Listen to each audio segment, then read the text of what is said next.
Nation, welcome to yet another off-season edition of Packers on the Rocks.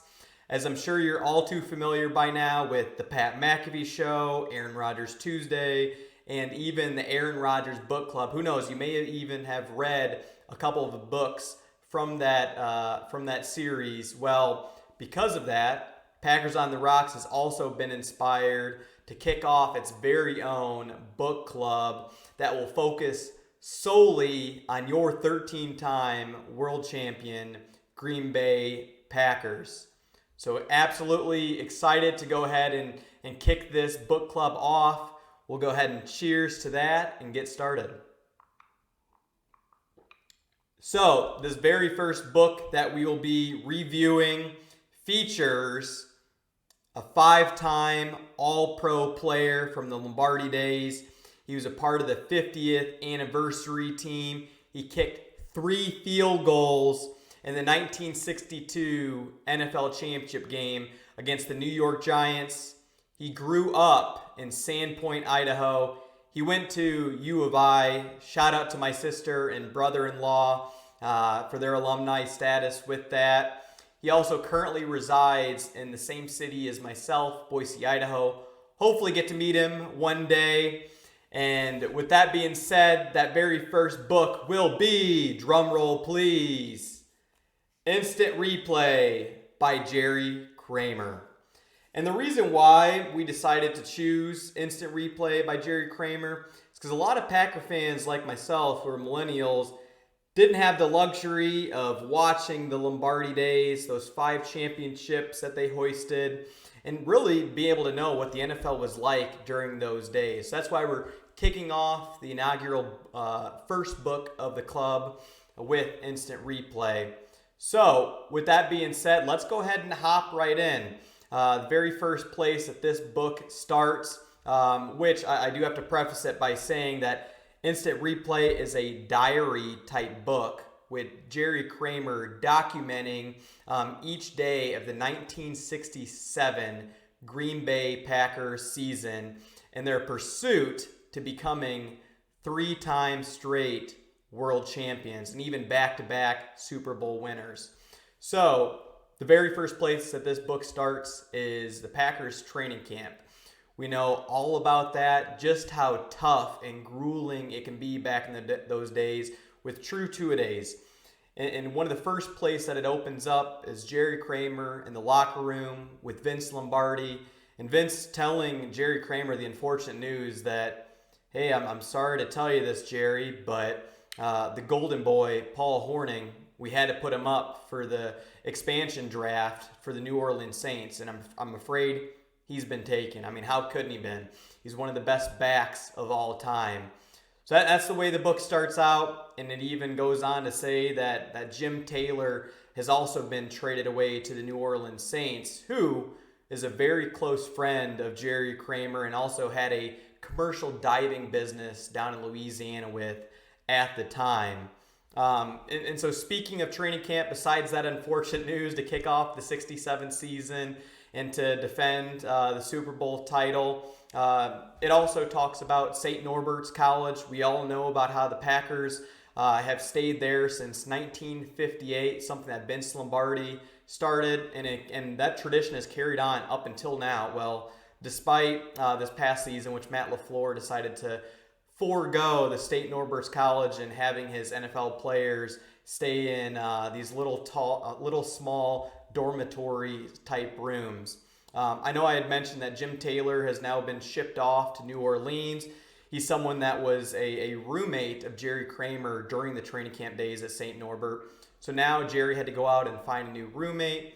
His replacement is Don Chandler, who is mentioned a lot throughout the book and even during Kramer's Hall of Fame speech. Don Chandler, Donnie, is a kicker for the Green Bay Packers and also someone who Jerry gives a ton of praise for, where after the 1965 season, Jerry underwent 9 operations. His NFL career was in flux at the time.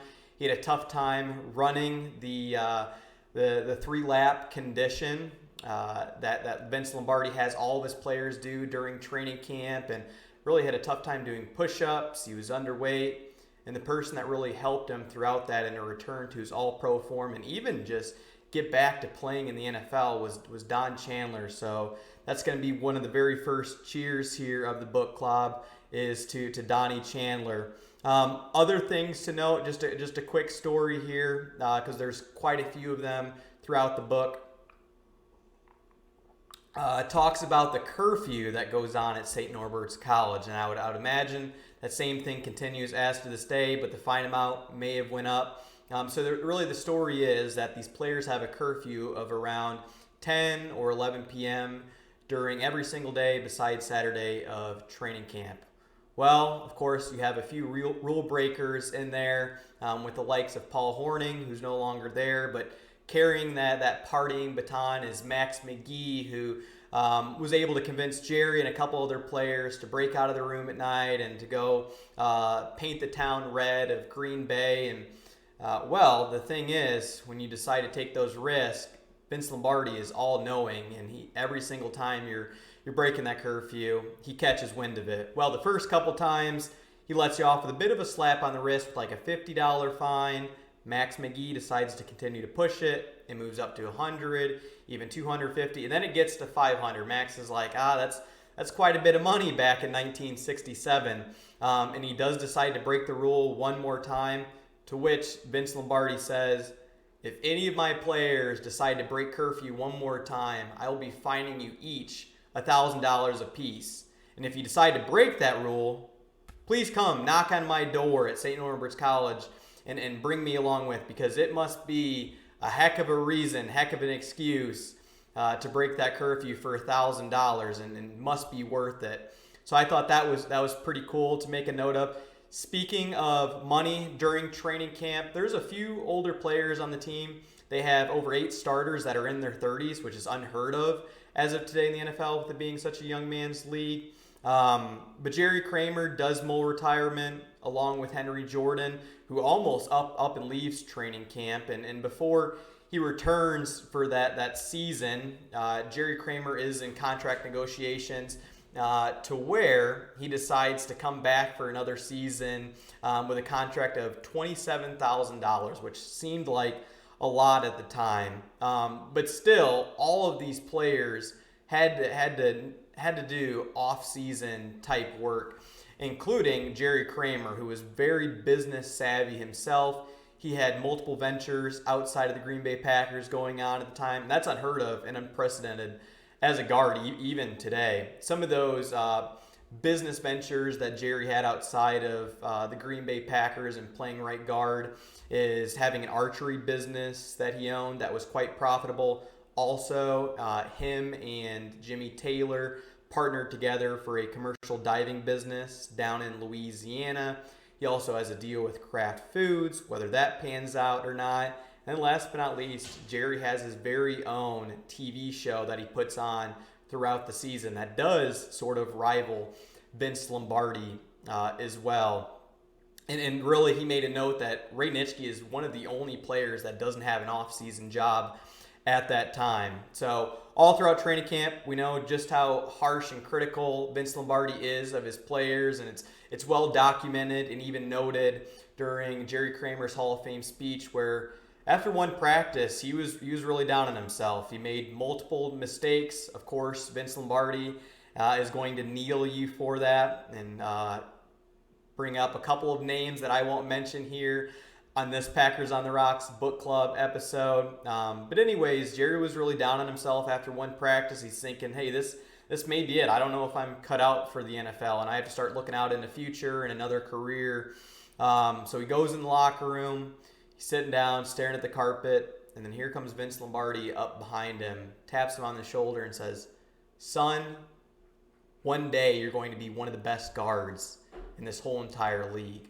And that right there is what kept Jerry moving along, even propelled him to become the All-Pro and Hall of Famer that he later was. And it just shows, while it is kind of like a military style of leadership where you bring them down to build them back up, it really shows just how inspiring it is when you instill that type of confidence into a player or even a person for that matter. So another cheers to Vince Lombardi for that, and such a phenomenal story as well. Other things to note when it comes to training camp is that at the time they did have 6 preseason games, and the starters played from beginning to end, compared to today where, yes, there's 4 preseason games, but your Matt LaFleur Packers, your starters barely even play, or even if at all. And the cut down to the final roster was 43 active players, 5 taxi players or practice squad players, compared to today where you have 53 active roster players along with 16 practice squad. I know that number has been continuing to grow throughout the seasons. And then we move on to the regular season. And once again, thinking of the main goal throughout the season is to three-peat as world champion. And besides that, there's also another pretty healthy carrot that's being dangled in front of them, which is a $25,000 bonus to the Super Bowl team per player. And at that time, that's a pretty big carrot at that, and a good chunk of money, which for Jerry, that doubles his salary. So you're thinking about that, keeping it in mind, and a pretty big motivator at that. So the very first week that they kick off this season is against the Detroit Lions.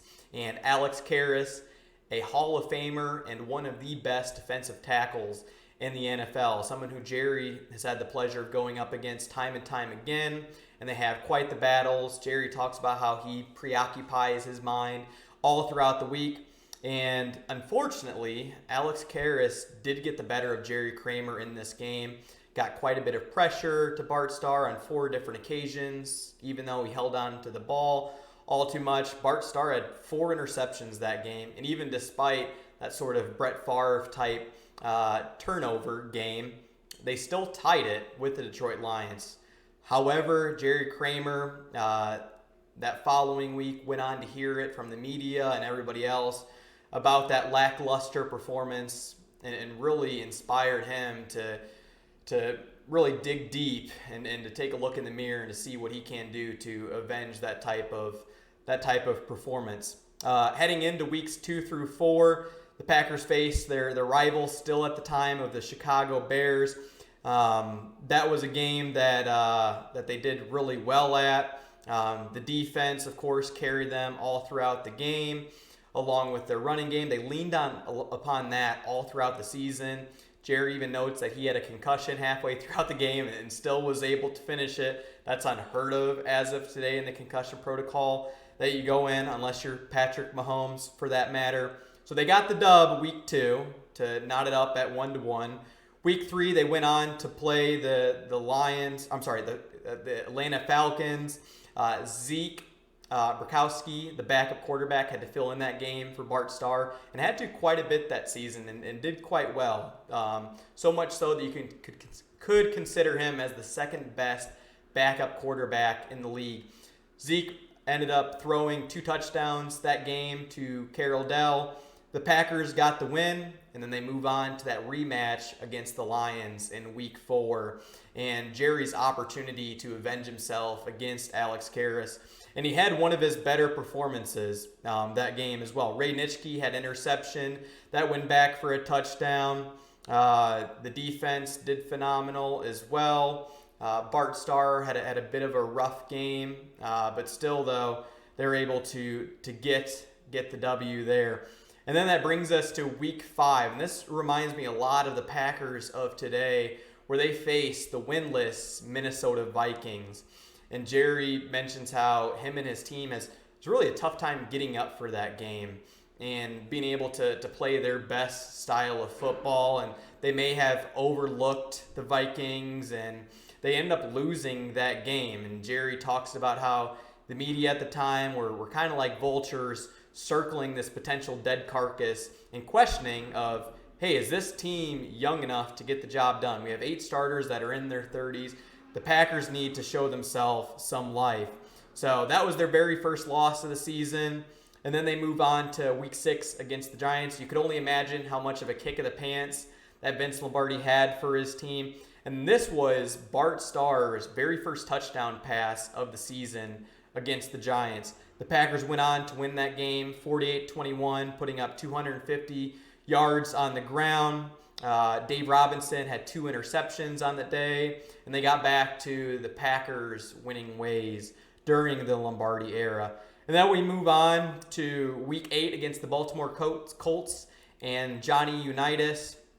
The Packers had this game in hand all up until that final minute of the game. And Jerry notes how for these Green Bay Packers, they never really lost the game. They just ran out of time. And that same thing ran true for this game where Johnny Unitas led the Colts to a come-from-behind win in the final drive of the game after they recovered an onside kick. Kind of reminds me of the 2014 Green Bay Packers against the Seattle Seahawks in the NFC Championship game. I'm going to drown out my sorrows to that one. After that game and that loss to the Colts, which shouldn't have happened, the Packers did go on a bit of a streak where they went on to beat the Browns 55-7. That was an NFL tying record at the time, putting up that many points. And that brings up a player in Travis, what they call Roadrunner Williams, who had 2 kickoff returns for touchdowns that game. And this is a guy who Jerry Kramer mentioned in training camp.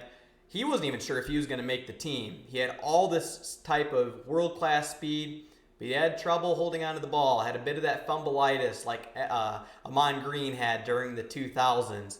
So even to where Vince Lombardi had Travis Roadrunner Williams carry around a football with a handle all throughout training camp. So hopefully that could remind him to hold on to it. So he had a phenomenal game along with the rest of the team.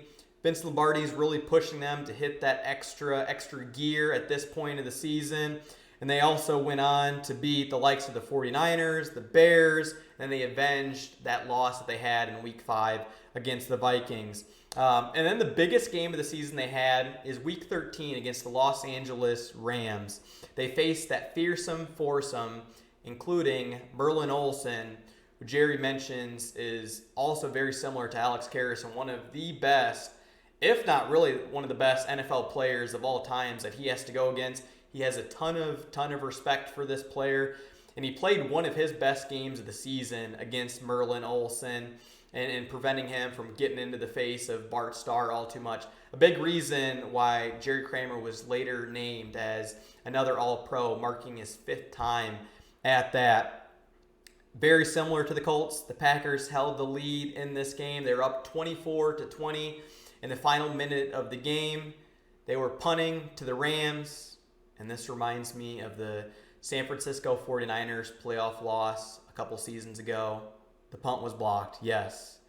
And the Rams recover on their own 5-yard line. They score a touchdown. They win the game. Very, very haunting at that. And then moving on past Week 13, the Packers had the NFC Central Division locked up at this time. So the last week against the Pittsburgh Steelers was a bit of a tune-up game for the playoffs. They lost the game, but didn't really matter at that. And there's your 1967 regular season for your Green Bay Packers.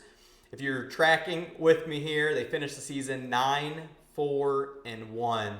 And they had 4 All-Pro players on defense, 3 on offense, including our guy, Jerry Kramer.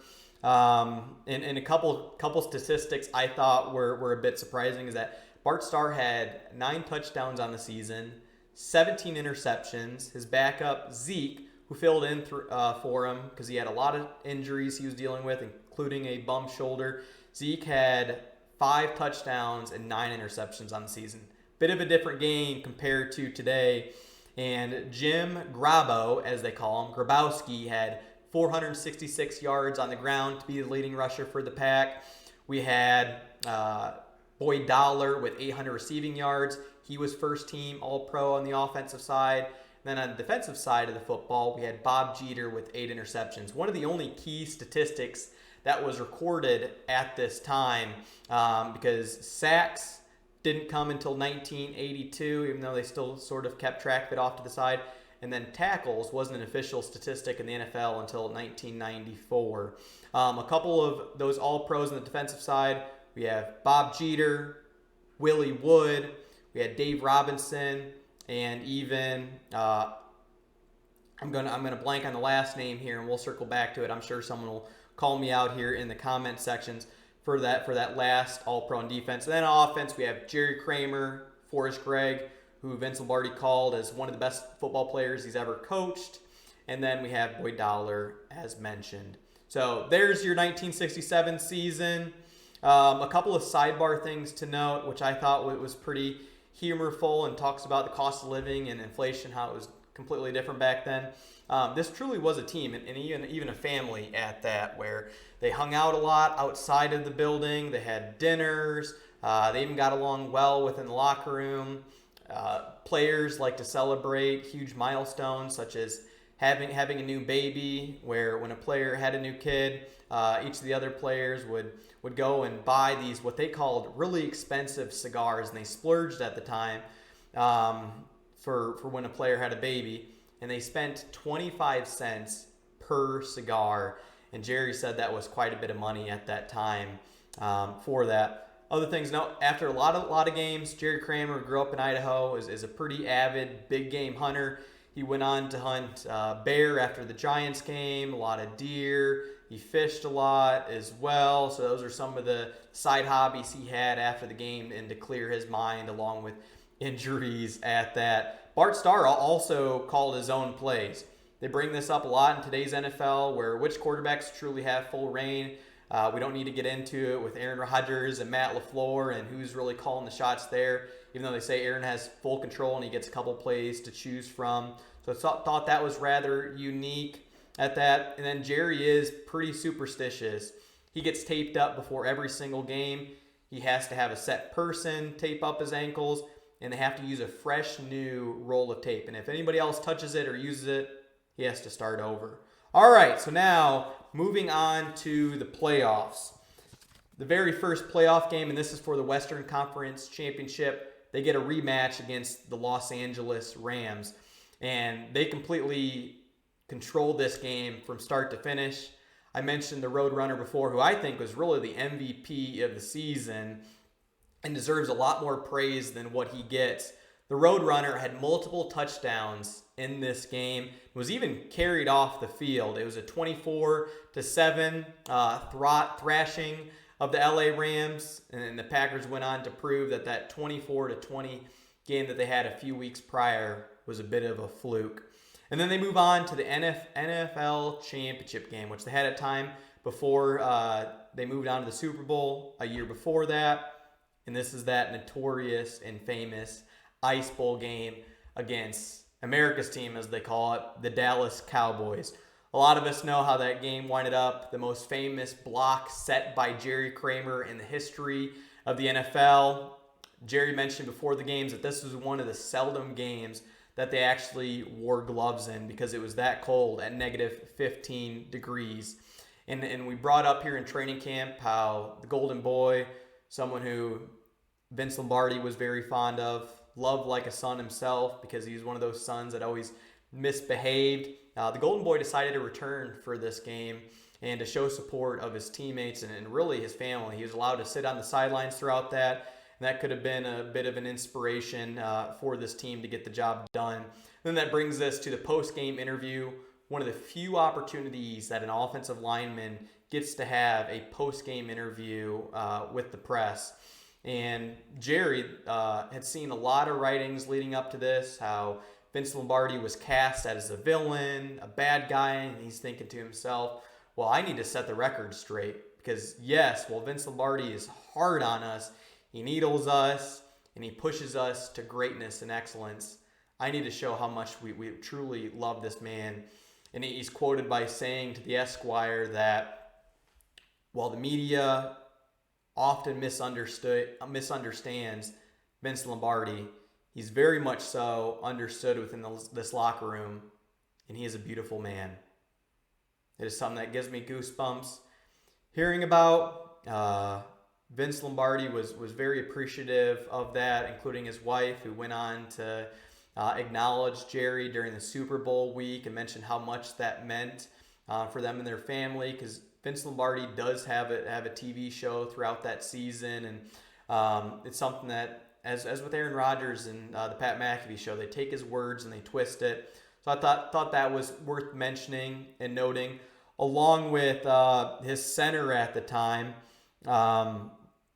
who he's a young person. I'm going to blank on the name here as well, so someone may need to help me out. That he's like, hey, I helped you a lot on Jethro Pugh, that Cowboys defensive tackle, and you didn't even mention me in the interview or give me my flowers. Jerry's like, hey, you're a young player. You'll get yours and your glory. This is my time right now. And thanks to Instant Replay, and the reason this book was given that title, because of Instant Replay, all of America was able to see that play there later on that night in the news. So there's two little follies for me right there that I'm sure someone will call me out on. And now, moving on to the final game of this 1967 season, Super Bowl II, matching up against the Oakland Raiders in the silver and black. And leading up to this week, they talk a lot about how they have film sessions, or what they call watching movies. Vince Lombardi, before they turn on the projector, he always likes to give his little pre-film speech, and this is one where he couldn't even get through it. Got rather emotional and choked up, and hinting that this may be his last game coaching as a Green Bay Packer. He wasn't able to finish the speech. He turned on the projector. Jerry and the rest of the team knew that this was going to be the last hurrah, and they had to go and win it for Vince. And that leads us to the game. While the final score was 33-14, and the Packers really took it to the Raiders, Jerry brings up that the Raiders gave them much more of a contest than the Chiefs did the prior year, where at halftime, even though they're up 14-10 against the Chiefs in Super Bowl I, Jerry knew they had it in the bag, and that this team, to where Vince Lombardi calls it the Cupcake League of the AFL, knew that they were going on to win Super Bowl I. And that same thing rang true for Super Bowl II.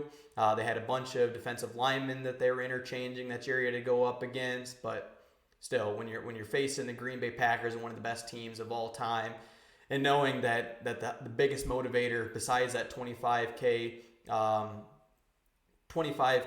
bonus there at the end is that this is your last opportunity to show your appreciation and your love for your coach. That's a pretty powerful thing at that. So, and there you have it. Your Green Bay Packers in the 1967 season went on to three-peat as world champions and back-to-back Super Bowl champions. After this season, Jerry, like brought up before, he mulled retirement often throughout the season. He was able to get up for it, became an All-Pro once more. He did return for one more season as a Green Bay Packer. And then Vince Lombardi, which we just alluded to, didn't return as the Packers head coach, but he did stay for one more season as the Packers GM to stay on his beloved players. So there you have it. There's your very first Packers on the Rocks book club highlighting Instant Replay. Hopefully one day here soon we'll be able to get this book signed by Jerry Kramer. I am so thankful that he was able to make it into the Hall of Fame. It was so long overdue. How can you have someone that's a 5-time All-Pro, part of the 50th anniversary team, take that many years to get in?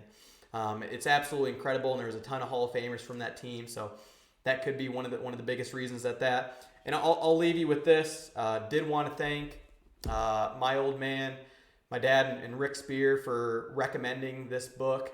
It was one that he read when he was a kid, and I'll also pass along with hopefully his signature here soon. So wanted to give a tip of the cap and a final cheers to Rick Spear, and the reason that I am a Packer fan. So we'll go ahead.